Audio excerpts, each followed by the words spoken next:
que aquí un poco rato con el aparatito. ¿Sí? Vale. Muy bien, hermano, buenos días a todos y bienvenidos. Un domingo menos, porque ya, claro, y se acerca cada día, cada domingo que pasa, ¿verdad? Estamos más cerca del Señor. Gloria a Dios. Hay aquí una parejita que no conocemos. José y Dalia. Pues muy bien, bienvenido y sentiros como en casa. En la segunda epístola de Pablo la segunda epístola de Pablo a Timoteo, no a los, sino a uno solo, a Timoteo. La última carta que escribe Pablo, o que nosotros conocemos, no sé si sería la última, pero la que nos ha llegado y que todos coinciden que era la última carta que escribe Pablo antes de partir con el Señor. Ahí nos encontramos con un versículo que dice, 2 de Timoteo capítulo 2 y versículo 15, procura con diligencia presentarte a Dios aprobado, como obrero que no tiene de qué avergonzarse, que maneja con precisión la palabra de verdad. Que maneja con precisión la palabra de verdad. Y lo que Pablo le está diciendo a Timoteo, que estaba pastoreando la iglesia en Éfeso, es, mira, como pastor, como alguien que enseña la palabra, tienes la obligación de explicar y enseñar la palabra con toda diligencia y exactitud. Él lo que quiere transmitirle a su amigo y joven pastor es que tiene que procurar de sacar de la palabra lo que significa la palabra, explicarla bien, que nadie se lleve a equívoco. ¿Por qué? Porque Dios nos ha dado su palabra porque nos quiere decir algo. Y lo que Dios nos quiere decir y lo que Dios nos quiere comunicar es su voluntad, sus pensamientos, sus planes, su persona, en definitiva. Por tanto, la palabra solo puede tener un significado. Dios no se comunica con nosotros para dejarnos en la inopia, en la duda, para que cada uno llegue a las conclusiones personales que quiera llegar. Dios se comunica con nosotros porque quiere que entendamos lo que Él quiere decirnos. Necesitamos conocer el significado de la palabra y solamente puede tener una única interpretación, solamente puede tener una única explicación. Porque Dios tiene un propósito y ese es el que quiere comunicar. Y notad, amados en Cristo, que estoy diciendo esto de la interpretación, es decir, de aquello que se trata de explicar y declarar el sentido, el significado, la verdad que contiene el texto. No estoy hablando de la aplicación, que esto sería otra cosa. La aplicación es aquello que hago una vez que he entendido lo que estoy leyendo. Os pongo un ejemplo. Si hoy yo leo un periódico y dice, los científicos están de acuerdo en que el virus se transmite por vía aérea, por aerosol, ¿no? Por el aire. ¿Cuál es la interpretación? La interpretación, el virus lo puedo pillar simplemente cuando estoy en un ambiente donde hay aire, donde hay alguien o gente que puedan tener el virus y que al hablar pues lo transmiten. Esta es la interpretación. Ahora, ¿cuál sería la aplicación? Y ahí en la aplicación ahora ya, claro, ahí hay diferentes aplicaciones. Uno puede decir, bueno, pues la aplicación para mí es que me tengo que poner una mascarilla. ¿Vale? He entendido lo que dice el texto y yo me tengo que poner una mascarilla. Otros podrán decir, bueno, para mí la aplicación ya no va solamente con la mascarilla, es que me quedo en casa, me encierro y ya no salgo más. Otra aplicación, ¿vale? Y otros pues pueden llegar a la aplicación, bueno, pues me voy a comprar la mejor de las mascarillas, la FPPP 108, 9 o lo peor, lo máximo que hay. Cada uno saca una aplicación cuando ha entendido el significado del texto. ¿Vale? Entonces, hay un solo significado, pero puede haber varias aplicaciones. Ahora trasladamos esto a la Biblia, trasladamos esto a la interpretación de la palabra de Dios y nos encontramos con lo mismo. Dios quiere decirnos una verdad, quiere transmitir su propósito, el sentido de la palabra. Pero cada uno dentro de su contexto puede encontrarle a esa verdad que Dios nos expone varias aplicaciones. ¿Y por qué digo todo esto? Porque lo que estoy haciendo es introducir un tema. Como estáis viendo, nos vamos a seguir con Juan. Quiero introducir un tema que lleva ya unas semanas, meses, martillando el corazón y la mente, y entonces pues me lo he estudiado y quiero exponerlo. ¿Por qué toda esta introducción? Porque nos encontramos que de un mismo texto existen muchas interpretaciones. Es más, existen incluso diferencias en grandes bloques de enseñanza, incluso en grandes conceptos teológicos que nos presenta la palabra de Dios, y diferentes hombres, eruditos, especialistas, estudiosos de la palabra, llegan a diferentes interpretaciones, no aplicaciones, sino interpretaciones. Y uno puede preguntarse, ¿cómo es posible que pueda haber tantas diferencias de interpretación en un texto o en un concepto teológico o en porciones de la palabra si todos tenemos al mismo espíritu que nos ilumina, si todos tenemos la misma palabra de la que queremos sacar? ¿Por qué sacamos tantas diferentes conclusiones de un texto?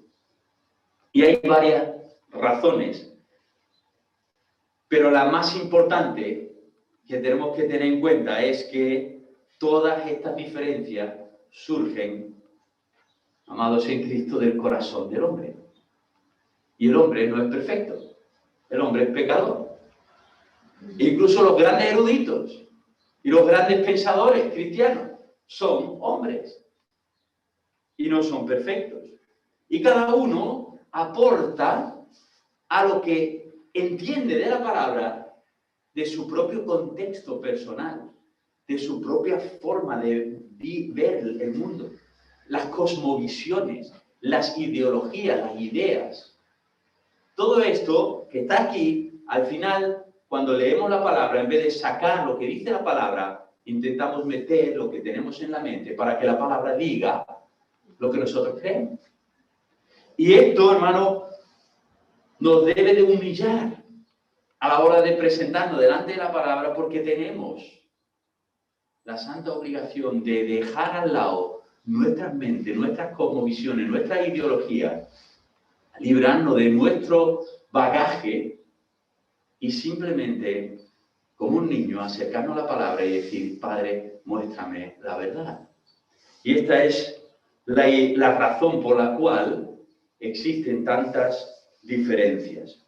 Ahora, hermanos y amigos, ¿por qué es importante conocer lo que la palabra nos revela? Porque, mirad, hay tres grandes bloques que podríamos pensar. La palabra nos guía a conocerle mejor a Dios. Tenemos que conocer a quien nos ha amado de tal manera que ha dado a su Hijo para salvarnos y que quiere estar toda la eternidad con nosotros. Tenemos que conocerlo por medio de su palabra. Nos ayuda a vivir para su gloria. Dios lo hace todo para su gloria. Si te has salvado es para su gloria. Si has nacido es para su gloria. Por lo tanto, si queremos vivir para su gloria, tenemos que saber la verdad, conocer a quien nos está mostrando, revelando sus ideas, sus voluntades, sus pensamientos, su ser. Y por otro lado, nos llena de esperanza y de propósito. Nos llena de esperanza y de propósito. Y todo esto lo digo como introducción al tema que queremos estudiar en las siguientes semanas, empezando hoy. Porque todo esto, dicho de la palabra, es verdad, pero de forma especial es verdad en cuanto a la enseñanza de los últimos tiempos, en cuanto a la escatología. La palabra escatología significa la doctrina o la enseñanza de los últimos tiempos. ¿Qué va a pasar al final? ¿Cómo se va a desarrollar este mundo? ¿Cómo va a acabar? ¿Dónde vamos a acabar nosotros? ¿Dónde va a acabar la humanidad? ¿Qué va a pasar con la tierra, con los cielos? Todo esto son los últimos tiempos y tenemos el privilegio de que Dios nos lo ha revelado. Cuando tú le preguntas a alguien por la calle y dices, oye, ¿tú sabes cómo va a acabar el mundo? Algunos te dirán, bueno, el mundo va a acabar fatal. Pero no van más allá. ¿Y dónde vas a acabar tú? Bueno, yo qué sé. Pero Dios no nos ha dejado dudas en cuanto a los últimos tiempos. Lo ha declarado, lo ha puesto sobre papel. Ha elegido a hombres que han hablado su verdad. Un poquito después de lo que ha leído nuestro hermano en Apocalipsis, en el capítulo 1, y en el versículo 19, Jesús le dice a su siervo Juan, le dice, escribe las cosas que has visto. Estoy en el versículo 19, Apocalipsis 1. Escribe las cosas que has visto, pasado, las que son ahora, el presente, y las que han de ser después de estas. Los últimos tiempos. Los últimos tiempos. Y Jesús le dice a Juan, escríbelo. Y si vamos a la Biblia, nos encontramos que la Biblia, cerca del 30% de lo que es el texto bíblico, tiene que ver con profecía. El 30% de la Biblia habla de profecía. Y de esas profecías, dicen los eruditos, que cerca de 2/3 partes se han cumplido en la persona de Cristo, en su cruz, en su resurrección, en la ascensión. La persona de Cristo tiene el cumplimiento de la profecía en una gran parte. Y yo me pregunto, bueno, si se ha cumplido tanta profecía en la persona de Cristo y más de la mitad se ha cumplido, ¿qué pasa con la otra mitad? ¿Acaso no se va a cumplir? Si se ha cumplido la primera parte, ¿no va a cumplir Dios con la segunda? Y estos son los últimos tiempos. Estas son las enseñanzas que Dios nos ha dejado para que no tengamos ninguna duda de cuáles son sus planes, de cuáles son el camino que va a tomar Dios para acabar con todas estas cosas y empezar cielo nuevo y tierra nueva. Una eternidad que será diferente. Ahora, cuando nos acercamos al tema de los últimos tiempos, y ya lo he anticipado antes, ahí en las iglesias cristianas, y voy a meter incluso la de la campana, ¿vale? Entre las iglesias que se llaman cristianas, ¿vale? Hay un montón de conceptos diferentes de cómo serán los últimos tiempos. Y lo podemos resumir en 3 grandes bloques. Y estos 3 grandes bloques son los que vamos a intentar desgranar hoy un poco, esbozarlo. Pero esos 3 grandes bloques tienen que ver con lo que la Iglesia piensa acerca de los últimos tiempos. Y esto lo anticipo ya, pero tenemos que ser muy humildes cuando nos acercamos a un tema que trae tanta controversia y que tiene tantas diferentes interpretaciones. ¿Por qué digo esto de humilde? Porque aunque creemos que estamos en la verdad bíblica, no significa por eso que tengamos a lo mejor el 100% de la razón. A lo mejor hay cosas que no estamos del todo lo cierto, no lo podemos saber, lo creemos, pero no podemos dogmatizar. Y luego hay otra cosa, y también tenemos que tenerlo muy presente cuando hablamos de los últimos tiempos. Los últimos tiempos es una enseñanza importante, pero no tenemos que elevarla a una enseñanza, digamos, fundamental. el que tú pienses de una manera o de otra de los últimos tiempos no te va a salvar. Solo Cristo salva.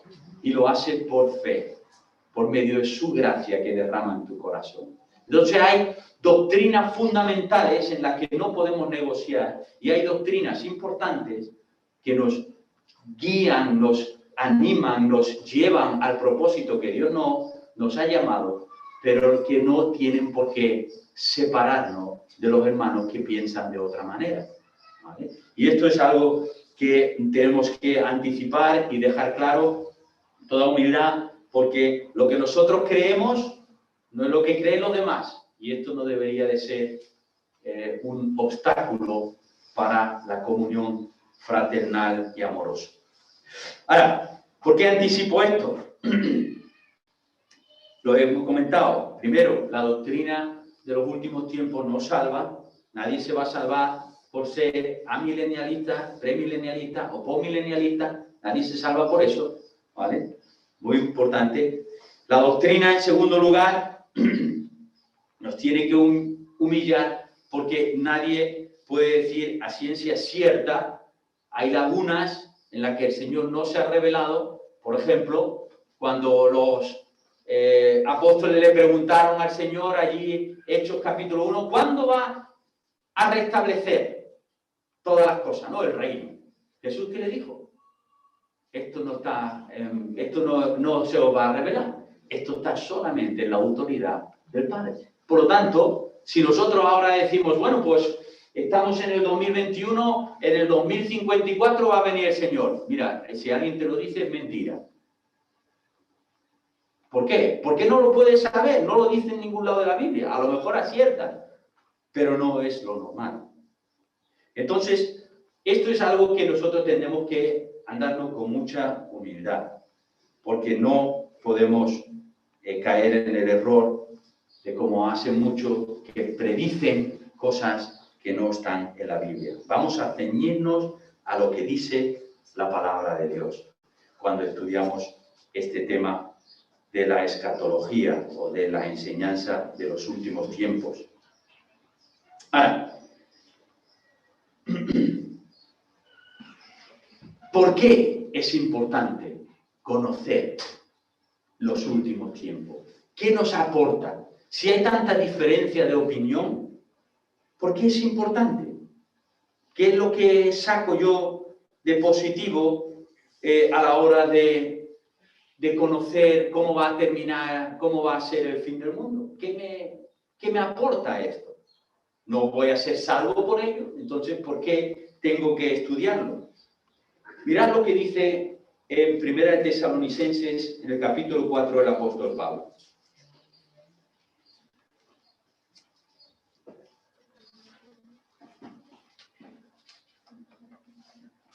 Es un versículo después de que él está diciéndole a los tesalonicenses, mira, no preocuparos de lo que va a pasar con los muertos y está hablándoles de lo que ha de venir.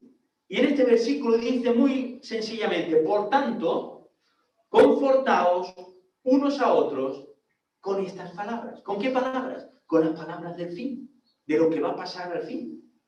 Confortaos unos a otros.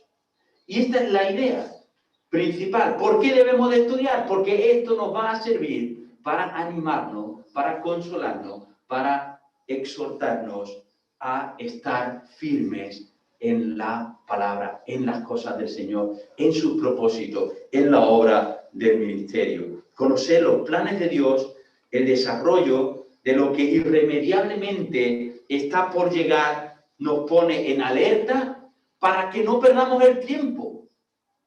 Para que no perdamos el tiempo. ¿Cuál es la meta o cuál es el llamado al que está llamado la iglesia de Dios? Y esto lo vemos en Mateo capítulo 28. Lo conocemos bien el texto. ¿Qué dice Mateo 28, versículo 18? Toda autoridad me ha sido dada. Por tanto, id y haced discípulos a todas las naciones, bautizándolos en el nombre del Padre, del Hijo y del Espíritu Santo, enseñándoles a guardar todas las cosas que os he mandado. Y he aquí que yo estoy con vosotros todos los días, ¿hasta qué? Hasta el fin del mundo. Es decir, el fin que está predicho, que está aquí explicado, es el fin en el que Cristo nunca va a dejar de estar presente con nosotros para guiarnos a hacer la obra del ministerio al que nos ha llamado. Por lo tanto, cuando nosotros nos ponemos a estudiar cómo va a ser el fin del mundo, lo hacemos porque esto nos anima en hacer nuestro ministerio, en llevar adelante nuestro ministerio. Porque el que tiene autoridad ha dicho que va a estar con nosotros hasta el fin del mundo. Por lo tanto, hermanos, tú y yo tenemos un ministerio que cumplir, tenemos un propósito al que hemos sido llamados y más nos vale cumplirlo. Más nos vale poner manos a la obra y manos en el arado, ¿verdad? No mirar atrás y tirar para adelante. ¿Por qué? Porque además de eso tenemos la dicha, tenemos la bienaventuranza de que sabemos cómo va a ser el final. Y esto a mí por lo menos me anima mucho a estudiar este tema con mucha diligencia, con mucha humildad, pensando en que necesito de la iluminación especial del Espíritu Santo para entender y no equivocarme y no errar en lo que dice la palabra sobre los últimos tiempos. Así que hoy vamos a hablar de esos últimos tiempos, pero no nos vamos a meter todavía en aquello que son los detalles y las creencias que nosotros vemos en la palabra. Hoy nos vamos a limitar a presentar los diferentes conceptos teológicos que se barajan, las diferencias que hay entre los hermanos, para que podamos identificar bien lo que piensan uno y lo que piensan otro, y así estar firme en aquello que creemos nosotros. Si no conocemos lo que piensan los demás, es muy difícil de que cuando estemos hablando con un hermano que piensa de otra manera, podamos exponer nuestra postura porque no conocemos cuál es la de él.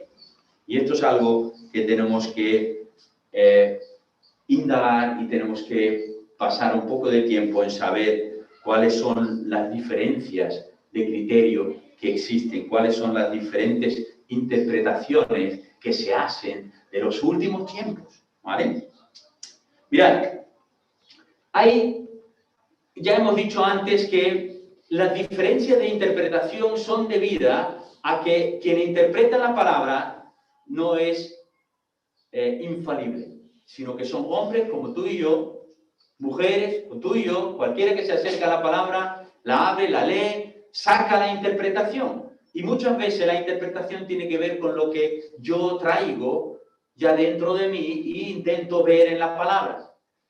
Entonces, esta idea de lo que nosotros traemos, los grandes eruditos, los grandes teólogos, los grandes pensadores cristianos, muchos han sido afectados por precisamente esta idea de qué es lo que traen, cuál es su bagaje y qué es lo que ven en la palabra. Y voy a intentar explicar. Hay dos grandes cosmovisiones, dos grandes ideas centrales que rigen el pensamiento humano, y esto se ve también en cómo se han articulado la teología alrededor de esos pensamientos.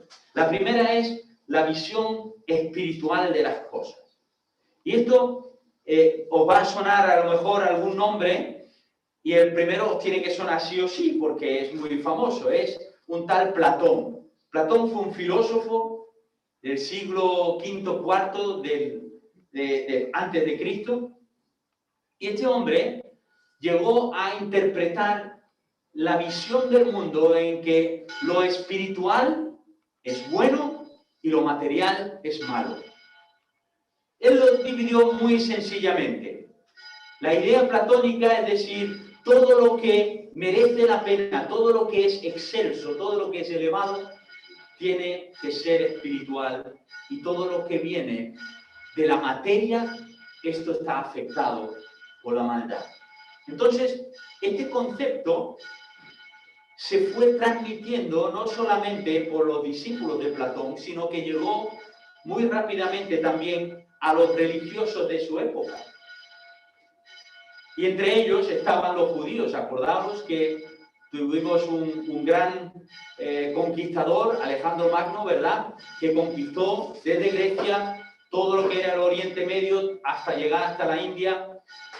Este hombre llevó todo el pensamiento griego también a zonas donde estaban los judíos, ¿verdad?, allí en Palestina, y ese pensamiento griego se mezcló con las enseñanzas de los rabinos, de los judíos de su época. De tal manera que ellos abrazaron esta idea de Platón, de tal manera que empezaron a interpretar el Antiguo Testamento de forma espiritualizante, ¿no? Espiritualizante, ¿vale? Espiritualizaron las enseñanzas. Empezaron a una interpretación alegórica, en figurativo, intentando darle a todo una idea espiritual. ¿Por qué? Porque lo espiritual era bueno y lo material tenía que ser malo. Esto llegó, por ejemplo, a un ejemplo cuando en la palabra de Dios, en el Antiguo Testamento, Dios le promete a Israel tierra. Os daré una tierra, fluye leche y miel. En el siglo IV, hasta entrado ya la venida de Cristo, en esos 4 siglos que no hubo profecía, no hubo profetas de parte de Dios, los rabinos, los religiosos de su época, empezaron a espiritualizar estas promesas. Mira, pues, la tierra que Dios nos ha prometido, como vemos que no viene, porque cada vez nuestra tierra está más de mano de uno, de mano de otro. Está en manos de Antioquía, está en manos de los romanos, está en manos de otros invasores. Por lo tanto, ellos empezaron a decir, esto tiene que ser una promesa espiritual. No es algo material, no es algo físico, sino que tiene que ser algo espiritual. Entonces, la tierra empezaron a pensar de que era un reino espiritual el que ellos tenían que esperar. Por ejemplo, ¿os acordáis? En tiempos de Jesús había 2 grandes facciones políticas allí en Jerusalén. Unos eran los fariseos y los otros eran los saduceos. ¿Y los saduceos qué decían de la resurrección? Que no existe. ¿Por qué? Porque eran del pensamiento de Platón. No, ¿cómo va a ser que la resurrección tenga que ver con volver a la vida algo material, algo físico? No, esto tiene que ser algo espiritual. Entonces, lo que para ello era la muerte era pasar de un estado físico, de maldad, de cosas que no tienen que ver con la bondad, a pasar a un plano espiritual. Y eso era para ellos la resurrección. Por lo tanto, estas son ideas que nacen de este filósofo griego, de Platón.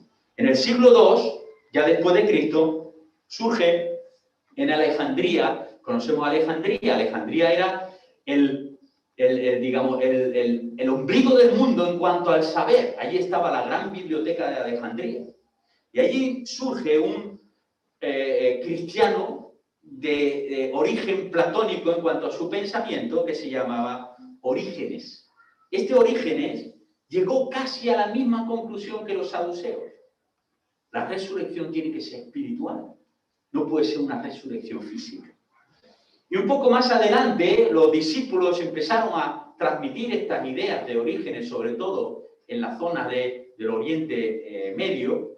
Surge en Hipona un señor que se llama Agustín, y la Iglesia lo conoce como San Agustín, ¿no? Pues Agustín de Hipona fue uno de los más influyentes teólogos de su época, siglo V después de Cristo.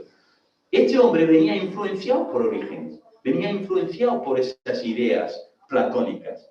Este Agustín de Hipona vio lo que era la degradación espiritual y moral de la Iglesia en Roma.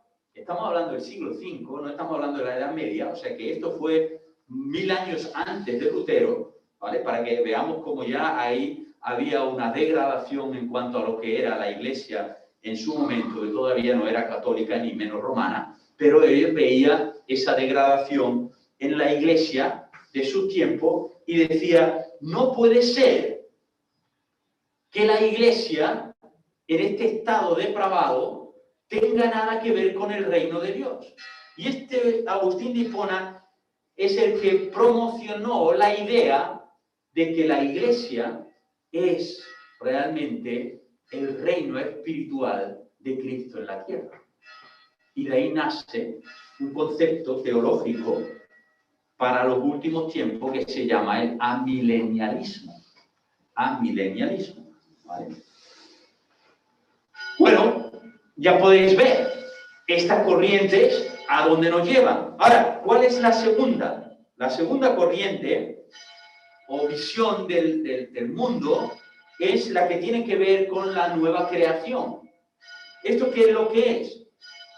Aquí, esa filosofía lo que decía es que toda la bondad en la creación de Dios, o sea, que todo lo que es la creación de Dios, en un principio es bueno. Y esto lo vemos en la palabra, ¿verdad? Él creó lo espiritual y lo material. Y cuando terminó de hacer todas las cosas, ¿qué dijo el Señor? Aquí esto es bueno. ¿En qué? En gran manera. Y había creado a todo el universo, todos los seres vivientes y al hombre y a la mujer. Entonces todo llegó a ser bueno en gran manera. Y uno puede pensar, bueno, vale, pues ahí está lo material, pero ¿qué de lo espiritual? Lo espiritual sabemos que también fue creado por Dios, ¿no? ¿Por qué? Porque lo dice la palabra, Él dice, Él creó todas las cosas, lo visible y lo invisible. Por lo tanto, incluso lo que nosotros no vemos ha sido creado por Dios. ¿Qué es lo que no vemos? La esfera donde residen los seres espirituales. Y uno puede pensar, bueno, si Platón decía que lo espiritual era bueno y lo material es lo malo, ¿cómo entonces nos encontramos de que hay un lucero del alba, un tal Lucifer, que se desvía? Es un ser espiritual, Satanás, ¿no? Y es el malo malísimo de la película, ¿no? Por lo tanto, lo de Platón no podía encajar muy bien, ¿no? Y se le fueron detrás de aquel arcángel, el más bello jamás creado por Dios, ¿verdad? ¿Cuántos atrajo a él? 1/3 de todos los seres creados espirituales. Por lo tanto, podemos ver que en lo espiritual, en la esfera espiritual, también entró la maldad. Así que, evidentemente, hermano, queda claro que la idea de Platón no encaja muy bien con lo que nos enseña la palabra de Dios. Pero, sin embargo, está muy, muy presente en las interpretaciones que hacen algunos hermanos de los últimos tiempos. Y esto es lo que tenemos que tener un poco también presente. Ahora, entonces, hemos dicho, hay 3 grandes ideas, digamos, doctrinas teológicas en cuanto a los últimos tiempos. Se llaman amilenialismo, postmilenialismo y premilenialismo. Y dentro del premilenialismo hay 2 grandes facciones, que es el histórico y el futurista, que vamos a ver con más detalle más adelante. Pero estos 3, amilenialismo, postmilenialismo y premilenialismo, ¿qué es lo que tienen en común? Bueno, la palabra mismo lo dice, ¿no? El milenio. O sea, se trata en cuanto a estas 3 doctrinas es dónde coloco el milenio. Y uno puede decir, bueno, ¿qué es el milenio? Vamos a leer lo que es el milenio. Vamos a Apocalipsis, capítulo 20.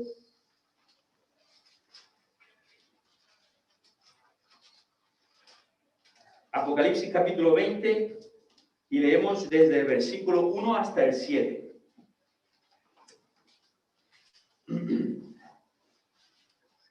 ¿Estáis preparados?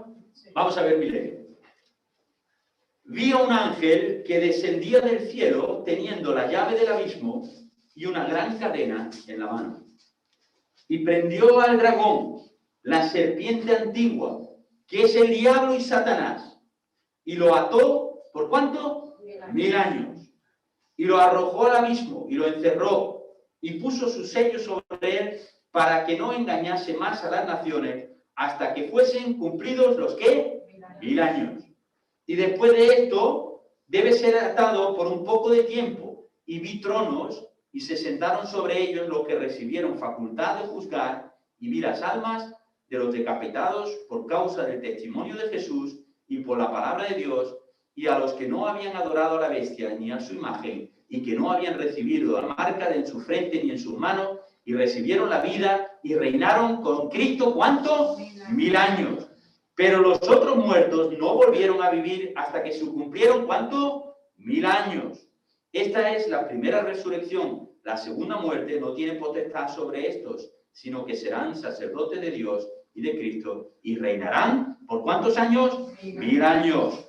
Y el versículo 7, y cuando los 1000 años se cumplan, Satanás será soltado de su prisión y saldrá a engañar a las naciones que están en los 4 extremos de la tierra, a Gog y a Magog, a fin de reunirlas para la batalla, el número de los cuales es como la arena del mar. Hermanos, 7 versículos, 6 veces nombra 1000 años.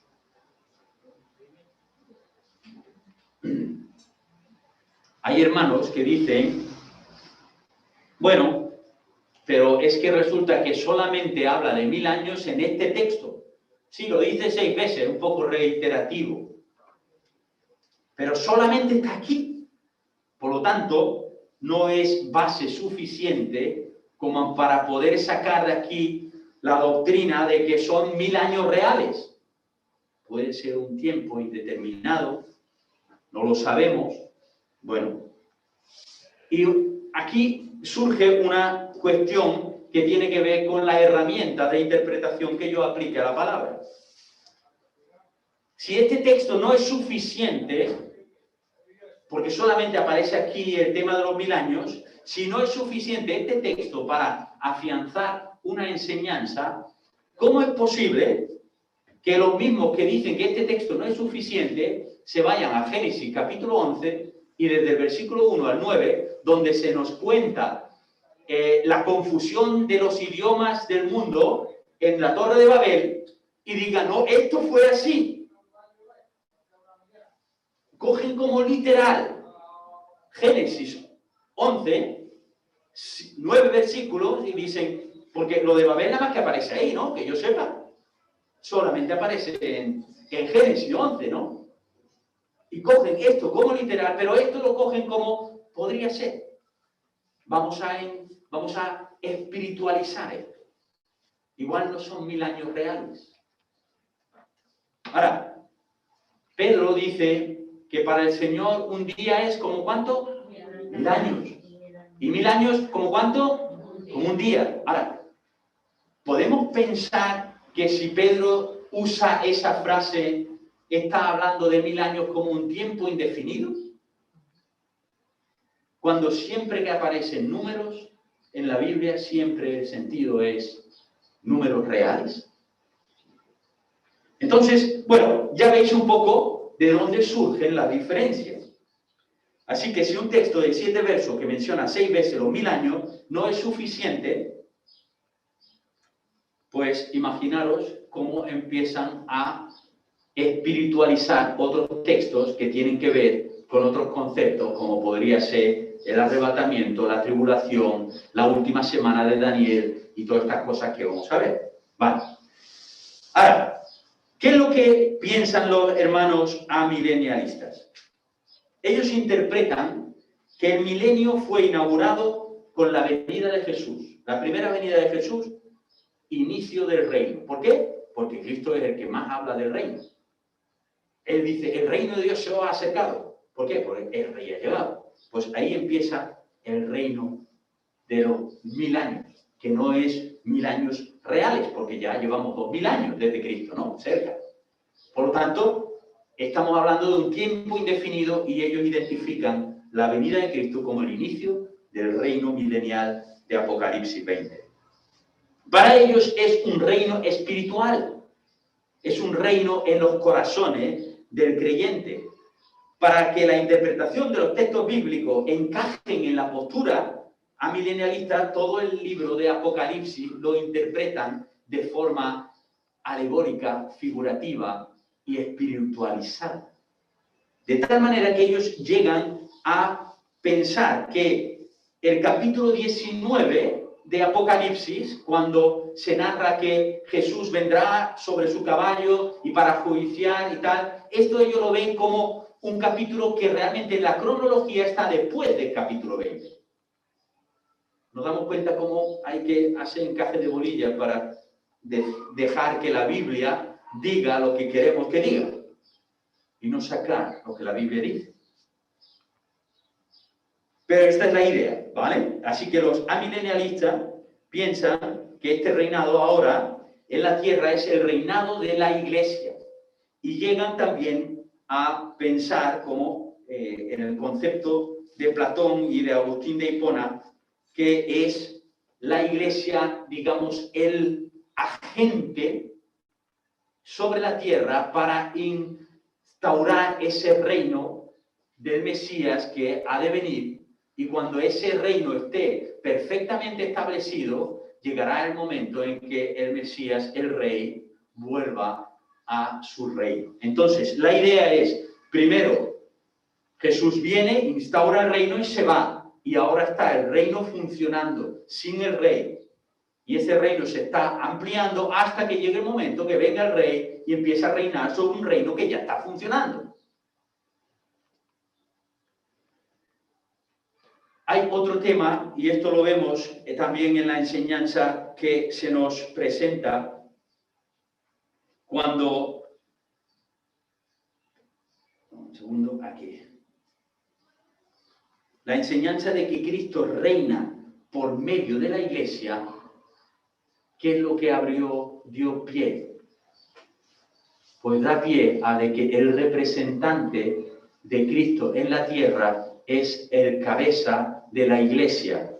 Y por lo tanto, abrimos la puerta al papado. ¿Nos damos cuenta? Hasta dónde puede llegar esta idea de espiritualizar las cosas. Si Cristo está reinando por medio de la Iglesia, quien gobierne la Iglesia es el representante directo de Cristo. Y por lo tanto, Él es la autoridad en el reino. Y de hecho, el Papa tiene mayor autoridad que la palabra de Dios. Y esto es lo que chocaba en la Reforma y por lo cual surgió todo aquello. Cuando se redescubrió la palabra de Dios, se cambiaron todas las cosas. Por lo tanto, cuidado con estas cosas, ¿vale? Esta idea amilenialista abre las puertas a otras cosas que son bastante peores.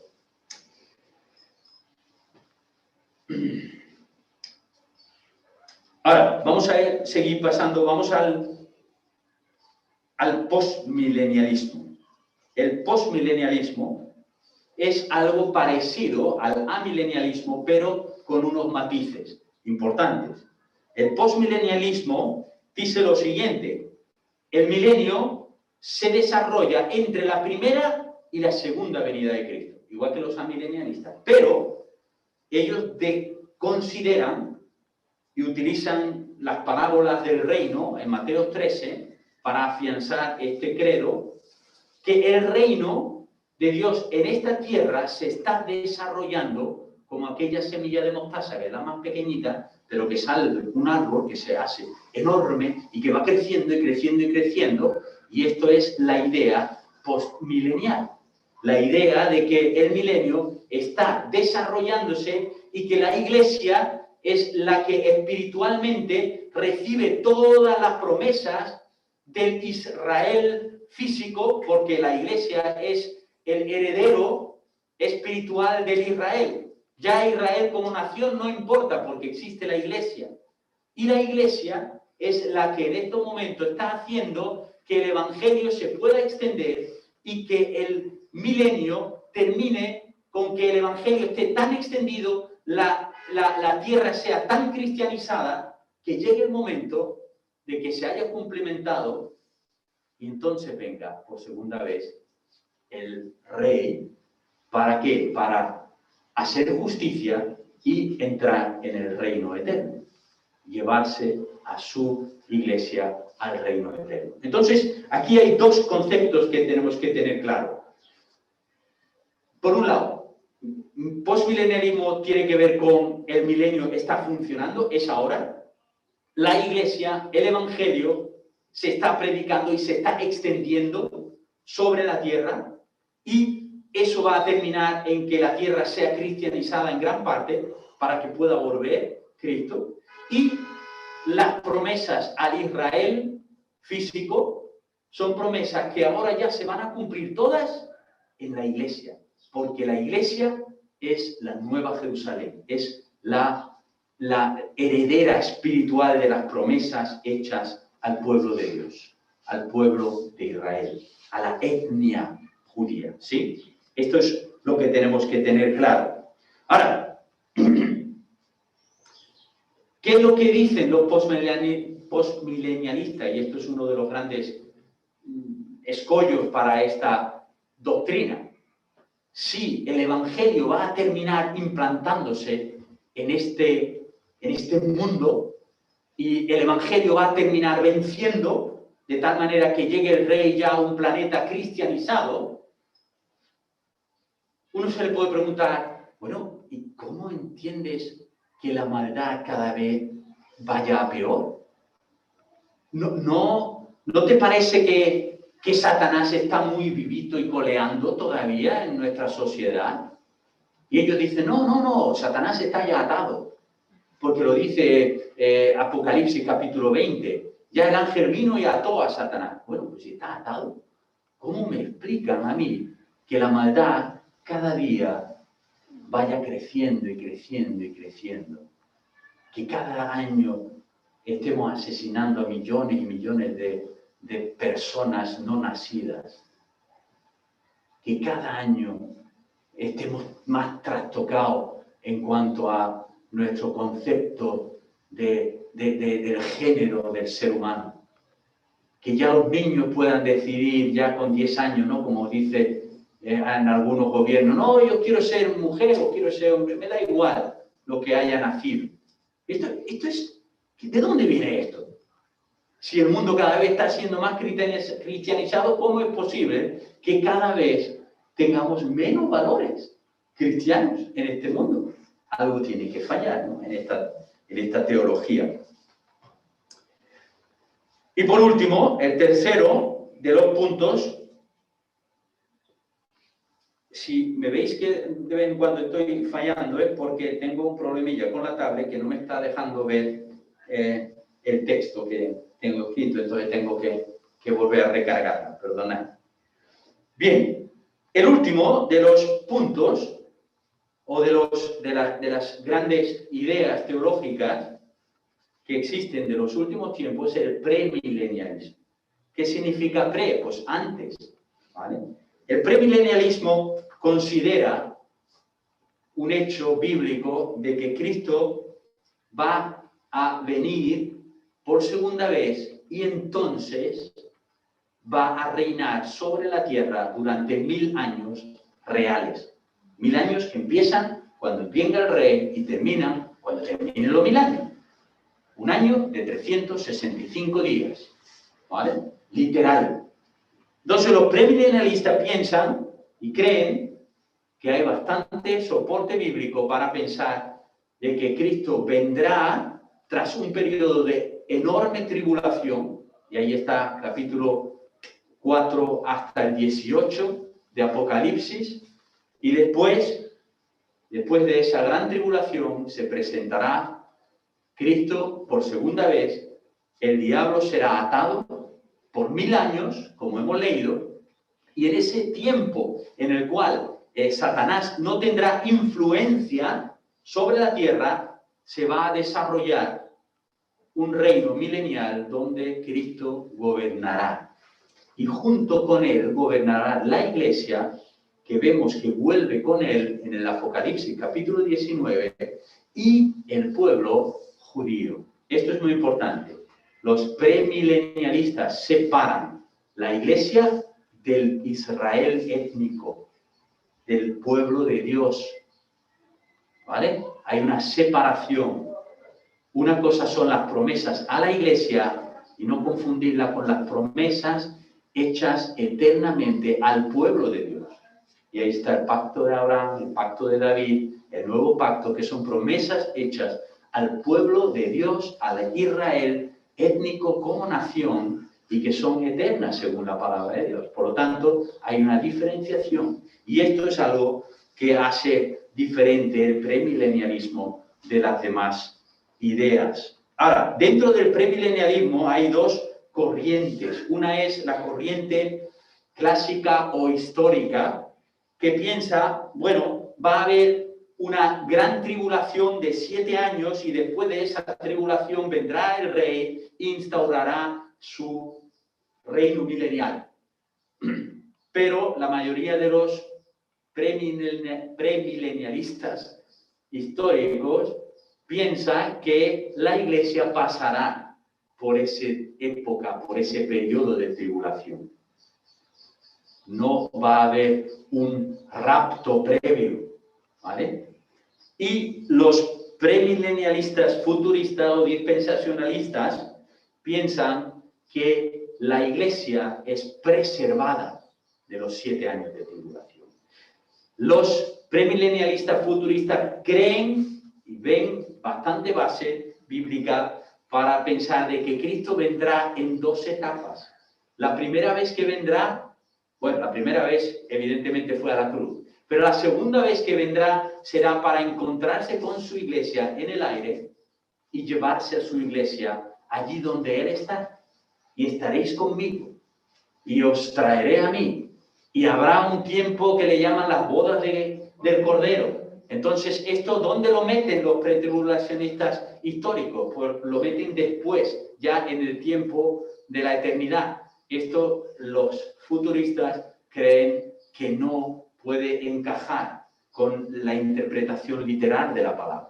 Por lo tanto, hay un tiempo en el que Cristo viene a por su iglesia, se empiezan a desarrollar los 7 años de tribulación y gran tribulación en la tierra, que es la 70 semana del profeta Daniel, que lo podemos ver y lo vamos a ver en Daniel 9, y después de ese tiempo de gran tribulación vendrá Cristo con su iglesia en gloria para atar a Satanás y instaurar su reino de 1000 años. Y después de ese reino 1000 años, Satanás será soltado, como vemos en Apocalipsis 20, habrá una batalla final y después el reino eterno. Esta es la idea de los premilenialistas y pretribulacionistas, ¿vale? Entonces, lo voy a dejar aquí porque si no ya nos meteríamos en otro tema, ¿vale? Pero yo creo que tenéis un poco una idea, un brevísimo resumen de las 3 corrientes importantes de pensamientos que hay: amilenialistas, postmilenialistas, premilenialistas, ¿vale? Estas 3 corrientes están muy presentes en la Iglesia.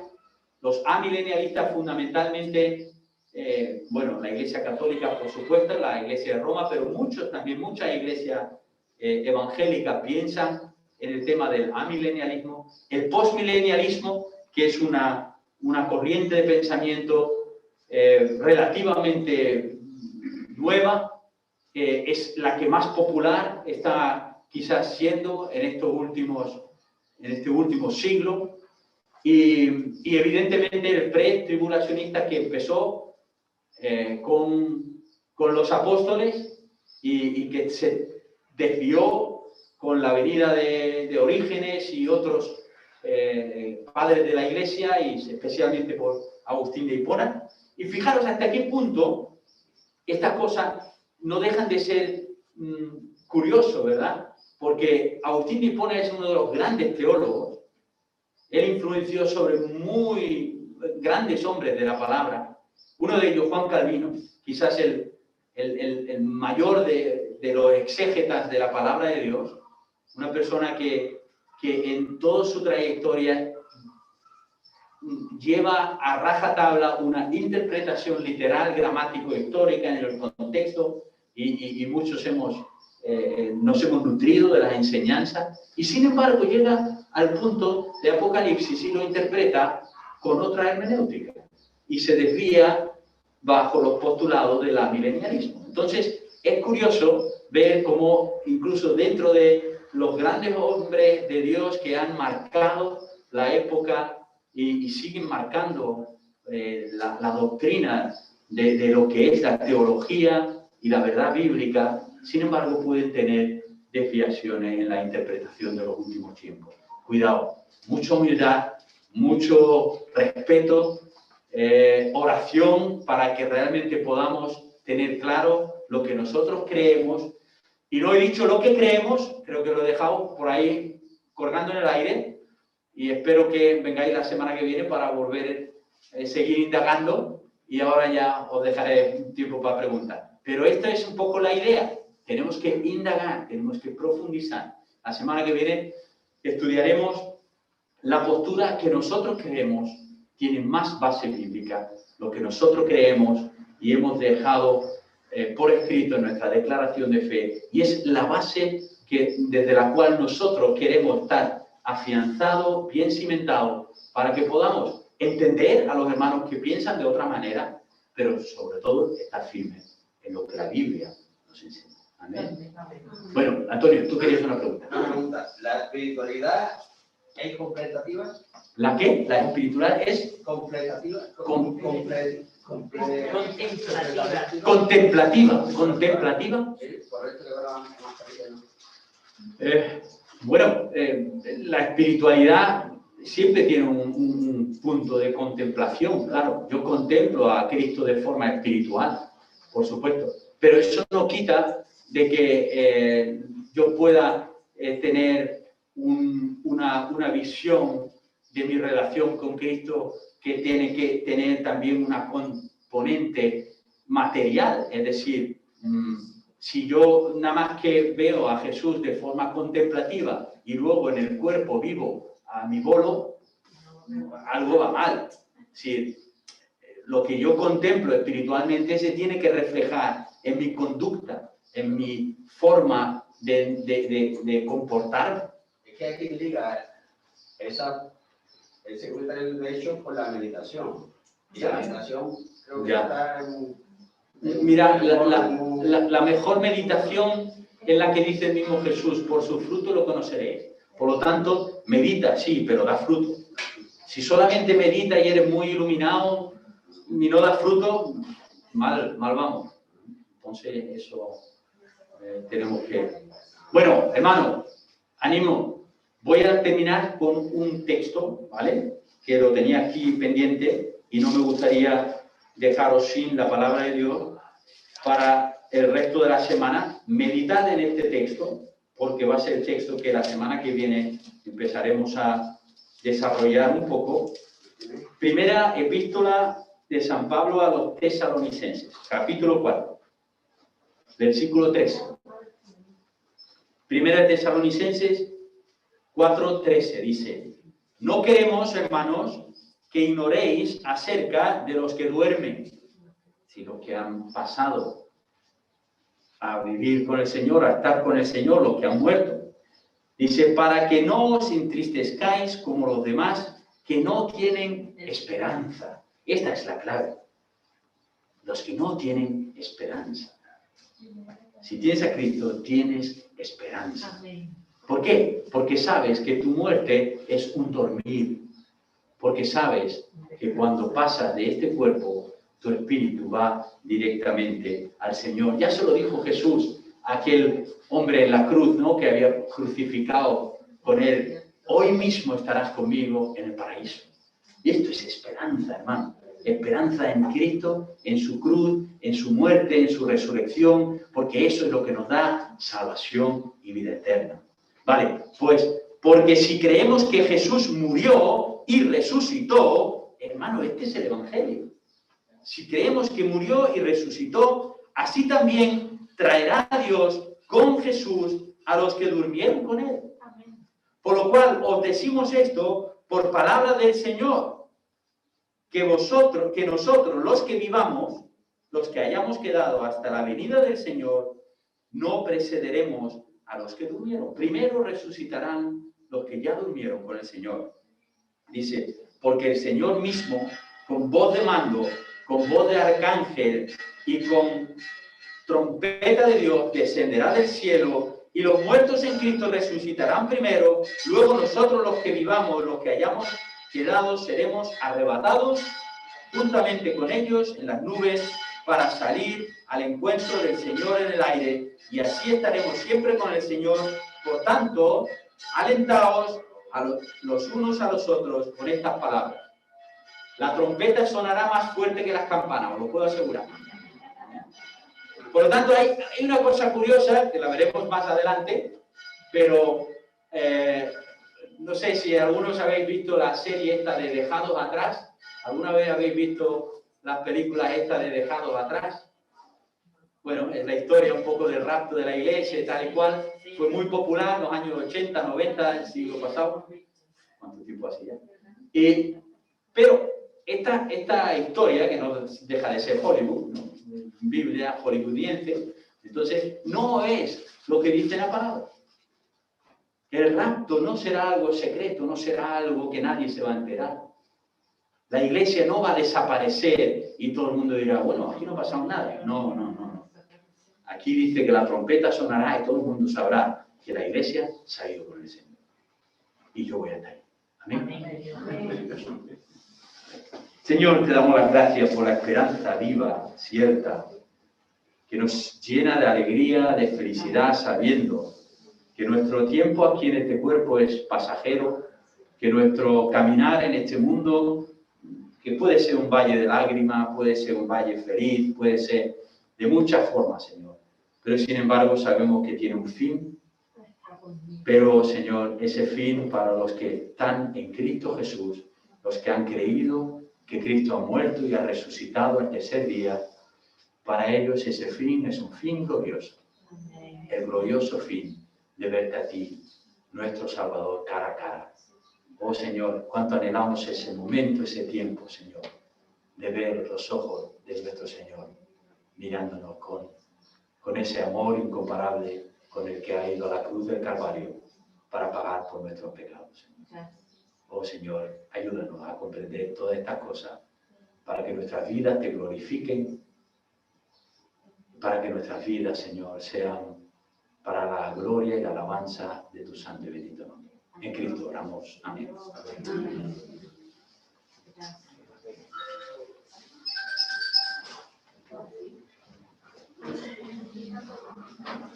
Que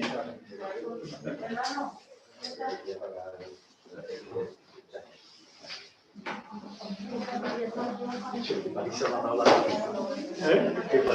la